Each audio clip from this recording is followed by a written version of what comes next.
Tribuners pengibaran bendera GAM atau bendera bulan dan bintang di wilayah Aceh di tengah kondisi bencana yang sekarang masih terus diupayakan untuk adanya bantuan dari berbagai pihak. Diwarnai dengan pengibaran bendera yang justru dinilai ini bisa menjadi ancaman dan juga menunjukkan adanya respons dari aparat keamanan. Lalu bagaimana kita bisa membaca adanya pengibaran bendera GAM di tengah kondisi bencana ini? Apakah ini juga bisa menjadi ancaman yang cukup besar terhadap kedaulatan negara?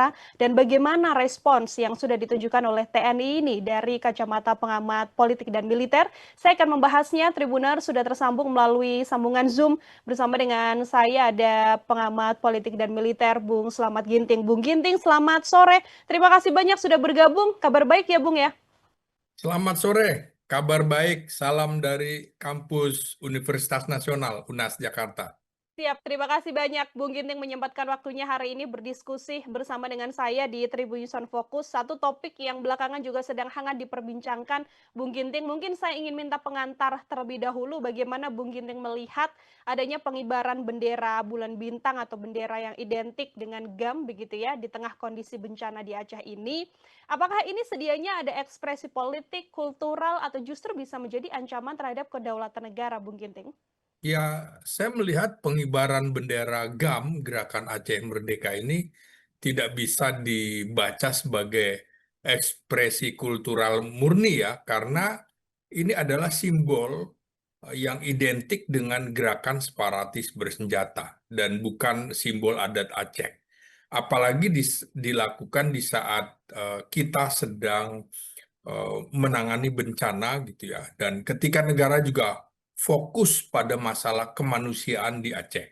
Jadi kalau saya melihat dari sisi politik keamanan, ini lebih tepat dibaca sebagai aksi simbolik politis yang oportunistik gitu ya. Dan ini berpotensi mengganggu kedaulatan negara meski belum tentu ancaman itu melalui ancaman senjata secara langsung begitu. Kalau kita bisa melihat ini, Bung Ginting, apakah ini juga murni bisa dilihat sebagai keresahan masyarakat begitu ya? Karena kan beberapa aspirasi yang disampaikan kurang puas atas penanganan bencana yang dilakukan pemerintah karena tidak ada penetapan status bencana nasional dan tidak dibukanya keran dari internasional untuk membantu Aceh begitu. Apakah ini juga murni keresahan dari masyarakat atau Bung Ginting melihat situasi lain dalam hal ini?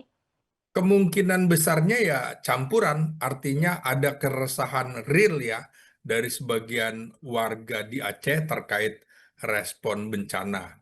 Tapi atau ada simbol separatis juga yang menunjukkan ada aktor politik yang menunggangi penderitaan warga Aceh untuk agenda politik. Jadi kalau kita lihat biasanya warga atau korban bencana itu bicaranya soal tuntutan dan bantuan serta kecepatan bantuan kemanusiaannya seperti apa.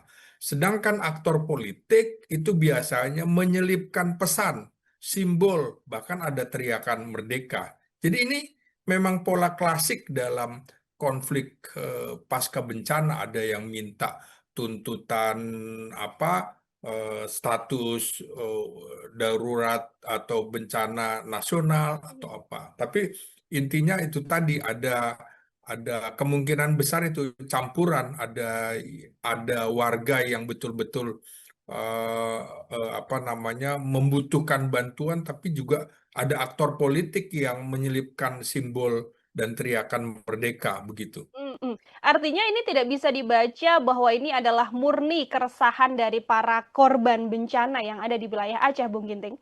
Iya, jadi berkelindan dua-duanya gitu loh. Ada yang murni betul, tapi Mhm. juga ada juga pihak yang menunggangi begitu Mhm. untuk Oke, ini kepentingan politik. Ya, oke, ada kita bisa melihat bagaimana kepentingan politik dalam tanda kutip begitu ya, meskipun betul, betul. sedianya iya pasti ada masyarakat Aceh yang juga berharap adanya status bencana nasional termasuk juga dibukanya bantuan dari asing untuk membantu korban bencana begitu. Kemarin yang juga menjadi polemik Bung Ginting adalah bagaimana sikap begitu ya dari personel TNI, aparat gabungan yang sempat juga viral di media sosial ketika melakukan pembubaran massa yang mendapati adanya teriakan merdeka hingga pengibaran bendera bulan bintang ini. Kalau Bung Ginting melihat sikap yang ditunjukkan oleh aparat begitu, termasuk juga TNI, apakah ini sedianya tepat dalam penanganan warga atau oknum begitu yang bisa saya katakan melakukan gerakan separatis ini, Bung Ginting?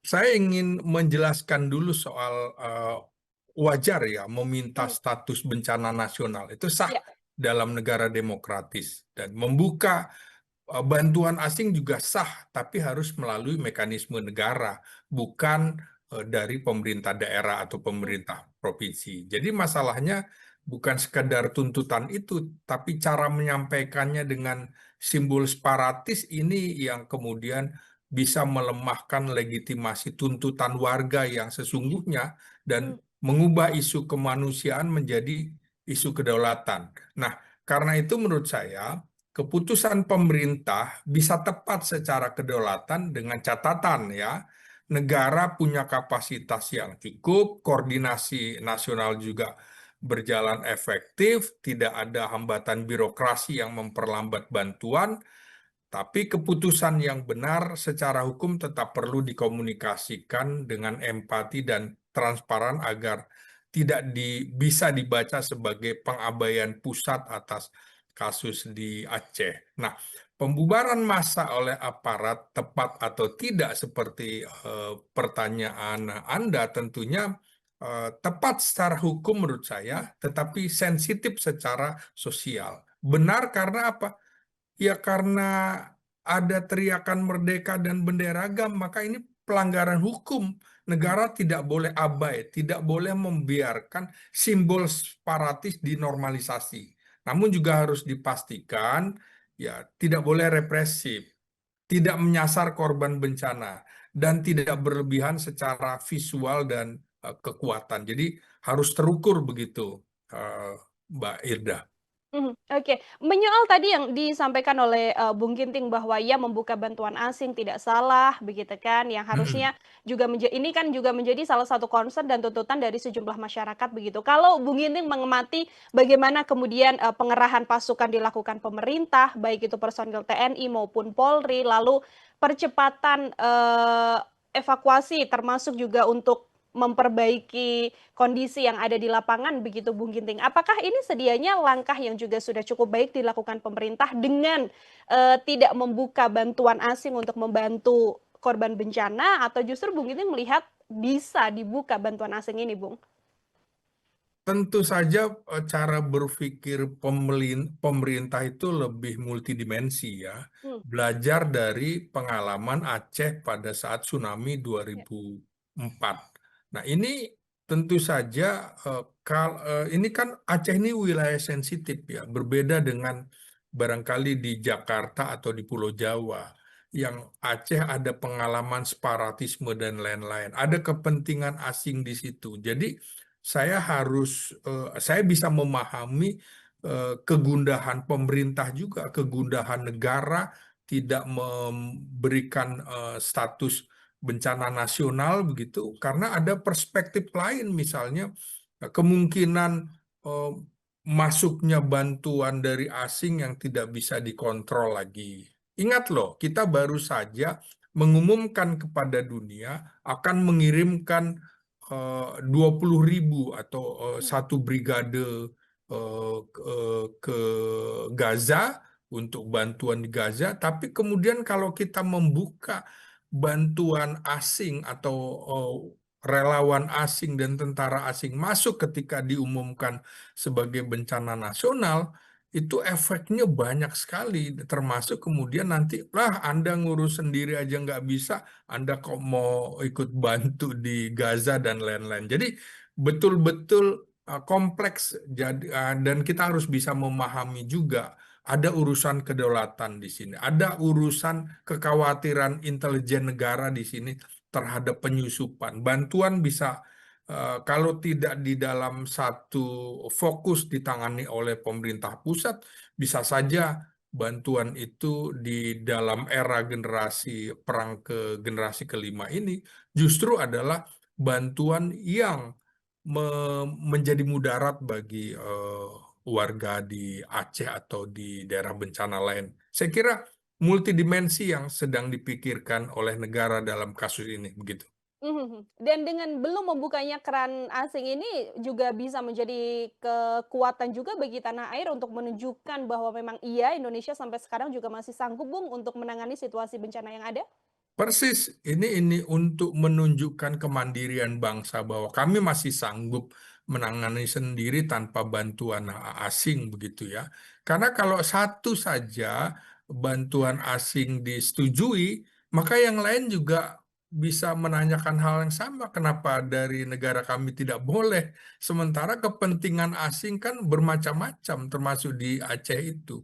Kepentingannya macam-macam. Jadi agak berbeda meneropong wilayah Aceh dengan Sumatera Utara dan Sumatera Barat. Sehingga nggak bisa kemudian eh, perlakuan di Aceh dengan di Sumatera Barat dan Sumatera Utara itu berbeda. Padahal ini kan negara kesatuan Republik Indonesia. Jadi keputusannya menurut saya seperti itu yang bisa saya pahami begitu dari perspektif pertahanan keamanan negara. Gitu Mhm. Mbak Nila Irda. Mhm. Oke, baik. Kembali ke bagaimana tadi, pasukan TNI untuk kemudian bersikap soal adanya oknum-oknum yang meneriakan merdeka, mengibarkan bendera GAM, begitu ya. Bung Ginting ini kan juga Panglima TNI terbaru dalam konferensi pers hari ini juga mengatakan bahwa tidak ada ampun, nantinya akan ditindak tegas kelompok-kelompok yang memecah belah bangsa dengan mengibarkan bendera GAM ini, begitu kan. Ini apakah, bisa dibaca sebagai salah satu ketegasan TNI saja atau ini sedianya ada dampak juga yang mungkin akan terjadi kalau memang sikap yang ditunjukkan pemerintah ini benar-benar tegas dan seolah simbol-simbol separatis ini memang benar-benar tidak diizinkan, Bung? Ya, secara prinsip menurut saya ini tepat dan perlu Ya. untuk memberi garis merah dan tegas soal NKRI, harga mati itu. Karena ini untuk mencegah eskalasi simbolik menjadi politik separatis. Namun tetap saja pernyataan Panglima TNI itu harus diikuti oleh penjelasan bahwa yang ditindak adalah simbol dan provokasi, bukan aspirasi kemanusiaan rakyat Aceh. Nah, jadi tanpa penjelasan itu pesan malah bisa disalahartikan. Jadi menurut saya ini sikap ideal TNI terhadap simbol separatis Aceh yang memang tidak bisa ditawar-menawar soal apa namanya masalah separatisme ini begitu. Mhm, mhm. Adakah mungkin potensi dampak keamanan jangka panjang, Bung Ginting, dengan ketegasan yang mungkin ditunjukkan oleh pasukan TNI termasuk juga Panglima TNI? Ya, pasti. Jadi, menurut saya pertama ya, sikap ideal TNI ini kan pertama harus tegas di simbol, kemudian lunak pada masyarakat, dan harus cepat menghentikan, tapi tidak boleh kemudian apa menafikan hukum. Jadi eh, perlu juga mengedepankan polisi dan hukum sipil karena yang dihadapi adalah masyarakat. Jadi fokus dan paralel pada bantuan kemanusiaan dan pesan yang harus muncul adalah negara kuat, tenang dan tidak panik menghadapi simbol separatisme. Ya, dampak keamanan jangka panjang tentu saja jika aparat dinilai berlebihan, maka akan muncul narasi yang lama. Aceh ditekan, kami di pressure, ada konflik yang bisa bangkit. Nah, karena itu menurut saya elit oportunis, ya terutama yang ada di Aceh, itu juga harus mendapat eh, apa namanya, bisa mendapatkan amunisi politik jika jika mereka menganggap bahwa ditekan oleh Jakarta. Dan generasi muda yang Gen Z ini juga menurut saya banyak tidak paham sejarah karena lahir setelah perjanjian damai di Helsinki dan ini rentan juga menjadi radikalisasi simbolik. Karena itu separatisme baru ini lahir bukan apa namanya, lahir dari memori kolektif, bukan hanya dari senjata. Jadi bisa dari informasi eh, para pendahulunya, kemudian mereka masuk ke generasi muda, ke kalangan kampus, eh, mendramatisasi, menjelaskan persoalan tidak sesuai dengan konteks sejarah yang pernah terjadi di Aceh gitu. Mhm. Artinya ini kan, komunikasi publiknya penting ya, Bung Ginting ya, untuk kemudian dilakukan oleh personil TNI begitu, dalam hal ini juga pemerintah. Lalu bagaimana komunikasi publik menurut Bung Ginting yang sedianya, bisa ditunjukkan oleh aparat agar tindakan di lapangan yang kemudian viral di media sosial, yang rawan adanya narasi-narasi liar begitu, ini tidak menimbulkan salah persepsi, Bung? Nah, persis. Jadi pengelolaan komunikasi publik oleh TNI ini mesti kuat ya. TNI Mmm, perlu satu suara, satu narasi. Jadi bahasa netral dan empatik misalnya kami melindungi korban bukan memusuhi Aceh. Jadi harus bisa memisahkan secara jelas tentang aksi kemanusiaan. Jadi aksi kemanusiaan yes, simbol separatisme no. Apalagi komunikasikan sama pentingnya dengan tindakan nyata di lapangan. Saya kira pernyataan Panglima TNI juga harus di backup oleh Puspen TNI untuk menjelaskan lebih detail lagi. Kira-kira begitu, Mbak mhm. Nila. Oke, perlu adanya detail bagaimana kemudian, aksi-aksi yang tidak diizinkan begitu ya, kalau Iya, memang itu sudah tidak murni lagi dengan kepentingan masyarakat dan para pengungsi yang ada di Aceh sana. Kemudian yang sudah terjadi kemarin, ini kan juga ada pembubaran massa dan sebagainya. Ini kan, agar situasi ini terkendali, tidak terjadi lagi, langkah preventif kan memang harus dilakukan ya, Bung Ginting betul. ya. Kalau menurut Anda bagaimana yang sedianya paling ideal dilakukan agar kejadian-kejadian separatisme ini tidak terulang kembali? Ya harus ada dialog yang rutin dengan Mhm. tokoh Aceh dan bekas kombatan yang pro Helsinki, perjanjian Helsinki itu. Kemudian perlu ada edukasi kepada generasi muda Gen Z ya soal sejarah damai Aceh seperti apa. Juga aturan simbol daerahnya harus jelas dan tegas. Jangan simbol daerah identik dengan simbol Aceh Merdeka, nggak bisa seperti ini. Mhm. Lalu respon yang cepat dan adil saat bencana juga itu yang ditunggu masyarakat. Dan ingat loh, ketika negara vakum, maka ini membuka ruang provokasi. Di mana-mana begitu, kira-kira itu.